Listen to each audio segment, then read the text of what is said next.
Senator Warren is not stopping with making her public pronouncements. She's not stopping there. And she got some help from California Rep and 2024 Senate candidate Katie Porter. Elizabeth Warren and Katie Porter are taking the first step in repealing the Trump era banking law they blame for Silicon Valley Bank's collapse.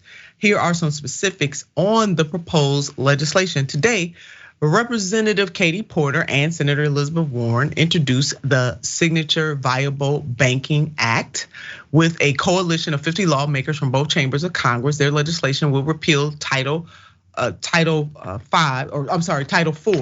of the Economic Growth, Regulatory Relief, and Consumer Protection Act of 2018, a bill that contributed to the collapse of Silicon Valley Bank and Signature Bank. Good for them.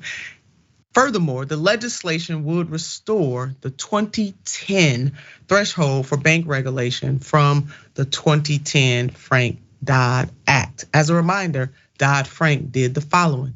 It ended too big to fail bailouts, advanced warning system, protects investors, enforces regulations on the books. We need more of that.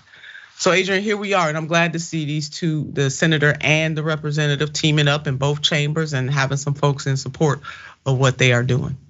It is nice. I just really wish it would be something that we would hold steadfast to in terms of having the restrictions in place so that we don't have to go through this once a decade, so that people aren't crippled and they have to watch their investment accounts tank because the market shifts in response to issues like this that were completely and totally preventable.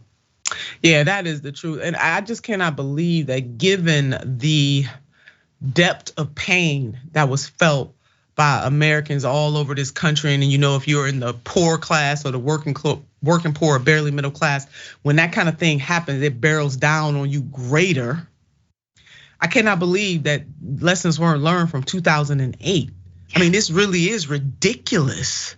And it was Einstein, I believe, Dr. Einstein defined insanity. It says doing the same thing over and over again and expecting a different result. I mean, Adrienne, for me, I just really want to understand why they believe that laissez-faire government works.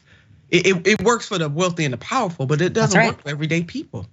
Well, but that's how our nation was structured. White, wealthy landowners, male, is who our government was set up to serve. So as far as I'm concerned, our government is continuing to operate in accordance with that initial promise that was laid out in the foundation of our nation. And this is why we're not learning from our mistakes. This is why we're not getting better. This is why we ignore science, research, any kind of data that shows this is a way in which we can improve and uplift everybody, because our nation was never built to uplift everybody. And so it's still operating as it was intended to function.